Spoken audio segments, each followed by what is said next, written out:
Okay, so you're thinking about picking up Atomic Habits, Mm-hmm. but maybe not totally sure if it's worth it. I Yes. mean, there are so many books out there, right? Right. Well, let me just tell you straight up. Okay. Atomic Habits is really solid. It It's a is. really practical guide, Absolutely. especially if you're kind of new to this whole habit building thing. Exactly. And it's become super popular. Yeah. Just because the advice is so clear and you can actually, use it. Yeah, for sure. But we should also talk about, some of the criticisms out there. Right. Yeah. And compare it to some other books in the genre so people can really figure out, is this the right book for me? Perfect. Yeah. So I've been seeing all this praise for James Clear's writing style. Oh, yeah. People are saying it's so engaging and easy to understand. It is. But I just wonder, Sure. is there actually, substance there, too? Oh, absolutely. I mean, the writing is definitely accessible. Right. But, Clear, he backs up all of his advice with, really solid research on habit formation. Gotcha. What he does really well is he takes these complex ideas and breaks them down into, smaller steps. Okay, that makes sense. But I have seen some reviewers mentioning that it feels repetitive, especially if you've, read a lot of these self-help books already. Right. So is there really anything new here? Well, it's true that some of the concepts kind of echo ideas from books like The Power of Habit. I mean, Clear himself even says that he's building on what's already out there. Okay. But his real strength, I think, is in how he, brings all that information together. Okay. And makes it practical and, motivating. So it's more about, how he presents it rather than exactly the actual content. Yeah, it's about the application. Gotcha. For example, he has this idea of habit stacking. Okay. Where you basically connect a new habit to one you already do. So let's say you want to start meditating every morning. Yeah. Instead of trying to build a whole new routine, you just tack it on to something you're already doing. Makes sense. Like brushing your teeth. Just add it on. That's pretty clever. Yeah. I can see how that would make it. It makes it easier. Way easier, yeah. To actually stick with it. Okay, now another thing that I was, really interested in was Clear's focus on those small, incremental changes. Uh-huh. I mean, he calls them atomic habits. Yeah. But isn't that, a little misleading? Oh, how so? Don't we need to make big changes? Right. If we really want to see big results? That's a really common misconception. Okay. Clear argues that focusing on, tiny improvements, even 1% better each day, can actually lead to significant results. Really? Over time. Interesting. Think of it like compound interest. Okay. Small gains kind of accumulate, and they multiply. Okay. But I'm still a little skeptical. Oh, yeah. It just seems like it would take forever to actually see, real progress. I get it. With that method. So do you want a concrete example? I would love that. Of how this whole 1% better philosophy actually works? Sure, Clear uses this example of the British cycling team. Okay. And they weren't always world class. Right. But they started making these tiny adjustments to everything. Wow. Their training, their diet, even what kind of mattresses they slept on. Really? And over time, all those small changes led to huge improvement in their performance. And they ended up dominating the Olympics. That's impressive. Right. So it's not about exactly the big overnight change. Yeah, it's more about the consistency and building that momentum over time. Exactly. Okay, now I do want to say that while Atomic Habits gives you that framework, some readers have compared it to books like Emotional Intelligence Habits by Travis Bradberry, which gives you a lot more specific habit suggestions. It does. What do you think about that? I think it depends. What are you looking for? Right. If you want a book that's do this, then this, then this, to build these specific habits. Emotional intelligence habits might be better. Totally. You've hit the nail on the head there. Okay. Atomic Habits, it's more about the principles. Okay. And it gives you the flexibility to apply them to whatever habits you choose. Okay. It's about understanding how habits actually work. Right. So you can tailor your approach to your own goal. So it's kind of it gives you the blueprint versus the prefab house. Exactly. Okay. And that's why you really have to think about what do you want to get out of this book? Okay. If you're looking for a deep dive into how habits work. And a framework to build whatever habit you want. Then Atomic Habits is a good choice. Okay, that definitely clarifies things. Good. But I am wondering about the practical application of all this. Okay. How do you actually put these atomic habits into practice in your daily life? Yeah. And are there any like drawbacks to this approach? Yeah. Like, is there anything we should like watch out for? That's where Clear's 4 laws of behavior change come in. Okay. He says to build a habit, you need to make it obvious, attractive, easy, and satisfying. Right. And then to break a bad habit, you just do the opposite. Make it invisible, unattractive, difficult, and unsatisfying. So you're basically like reversing it. Exactly. Okay, I remember seeing those laws mentioned in some reviews. They're pretty popular. But can you give me like a real-world example of how one of those laws would work? Okay, let's make it easy. It talks about reducing friction when you're trying to establish a new habit. Right. So if you want to work out in the morning, lay out your clothes and your shoes the night before. Okay. That way, you're making it more likely that you'll actually follow through. Smart. Right. Because you've already like you've made that step. The obstacle. So it's just one less thing to worry about. Okay. So simple. Right. But it makes so much sense. It's about setting yourself up for success. Right.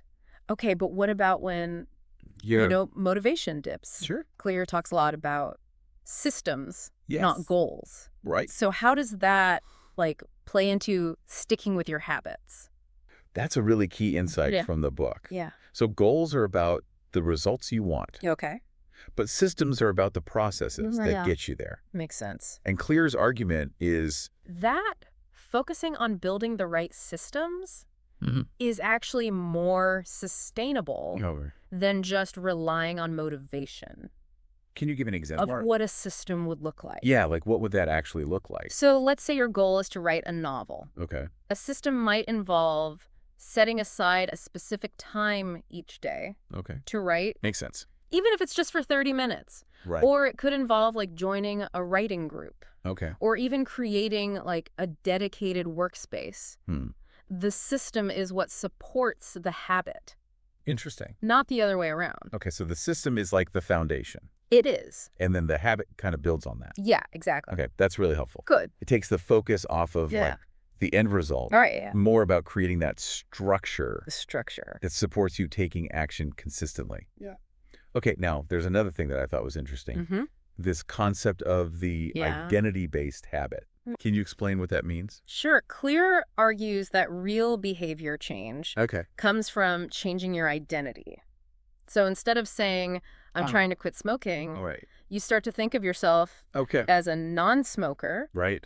And then your habits become a reflection of who you believe you are.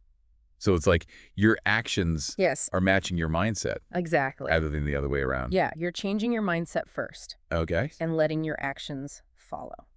That's powerful. It is. It's not just about changing what you do. Yeah. It's about changing.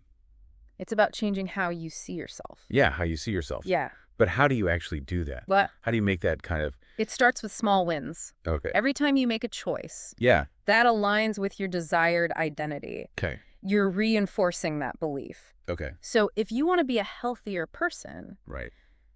Every healthy meal you eat. Okay. Every workout you do. Yeah. You're basically casting a vote for that identity. So it's about making choices that support the person you want to be. The person you want to be. Okay. Yeah. I'm starting to see how all this fits together. Good. But I do want to address something. That came up in some of the reviews.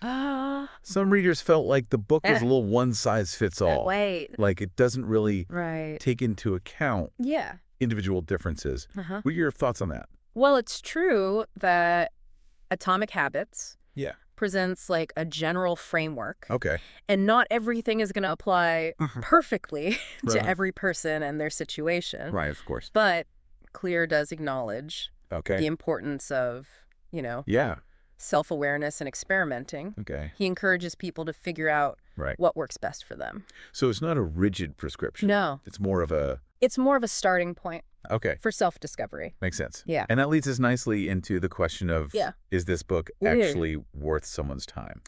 Let's look at it this way. If you're totally new to this whole habit building thing. Okay. And you want a clear, straightforward guide that gives you a solid framework. Right. Then Atomic Habits is a great place to start. Okay. It's got tons of advice that you can actually use and lots of inspiring examples But what about for people who are, like, familiar with this stuff already? Right, right. Would they still find it valuable? You know, even if you've read other books on habit formation, I think Atomic Habits still offers a fresh perspective and a really well-structured approach. Who could be? It could be like a good reminder of the fundamentals. Right. Or even introduce you to a new technique or two. Okay, so it's not just for beginners. Right. It can be helpful for people who are a little more... Seasoned, yeah. In the self-improvement world. Exactly. Yeah, and I think ultimately the book's value is in its potential to inspire positive change. Okay. If you're willing to put in the effort and actually apply the principles, Atomic Habits can be a really powerful tool. It's not going to do the work for you. No, you got to do the work. Yeah, you got to put in the effort. You got to put in the work. So to wrap things up, would you say Atomic Habits is a worthwhile read? For the average person looking to improve themselves, I would say yes. It's well written. Yeah. It's easy to understand. It offers a practical framework for building good habits and breaking bad ones. I mean, who doesn't want to be a little better each day? Exactly. That's a compelling argument. It is. It's all about those small steps. Those atomic habits. That can lead to big changes over time. Exactly. Well, I think we've covered a lot of ground today. We have. We've explored the key concepts. We looked at some of the criticisms. Yeah.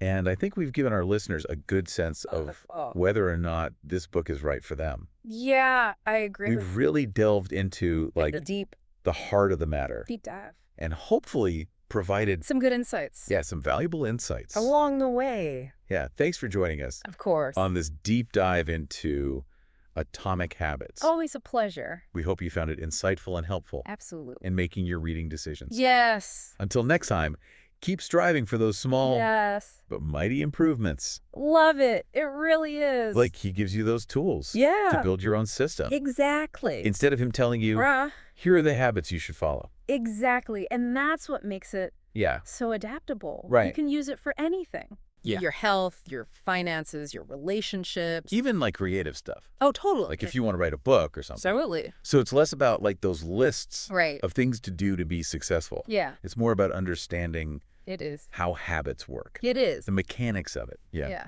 So let's get practical. Okay. We talked about the theory. Yeah. But what about actually using this stuff? Right. Like, are there any tips from the book? Oh, yeah. That really stood out? There's this one about implementation intentions. Okay. And it's basically about making a specific plan for when and where you're going to do the habit. Oh, interesting. So instead of saying, I'm going to exercise more, you say, I'm going to run for 30 minutes every Monday, Wednesday, Friday at 7 a.m. in the park. So you're not even like, you take out the decision-making? Yeah. You just do it. You've already decided. It's automatic. Yeah, exactly. You have a plan. Yeah. You stick to it. And that also helps reduce procrastination. Yes. Because you're like... Because you know exactly what you're doing. It's already decided. It's already decided. That's a really good strategy. It is. And it goes back to making it obvious. Obvious and easy. And easy. Exactly. Okay. I'm starting to feel like I could actually use this stuff. I hope so. But one last question. Okay, shoot. Atomic Habits focuses on those small changes. Yeah. But what about when we need like a big change? A big shift. Yeah. A breakthrough. Does Clear talk about that at all? He does. Okay. He acknowledges the importance of having a vision. Okay. Like a clear sense of purpose. Right. That drives your actions. And that can be what pushes you to make those bigger leaps. So it's about finding that balance. I think so. Between those small steps. And those like big moments of inspiration. Right, or ambition. Yeah. Yeah, okay. It's a good way to put it. Yeah, the small changes build momentum. Right. And the big goals give you direction to keep you motivated. That makes a lot of sense. Yeah. It's not one or the other. Exactly. You kind of need both. You do. Well, I think we've covered a lot today. We did a deep dive. Yeah, we did. Atomic Habits. We explored the concepts. We looked at the pros and cons.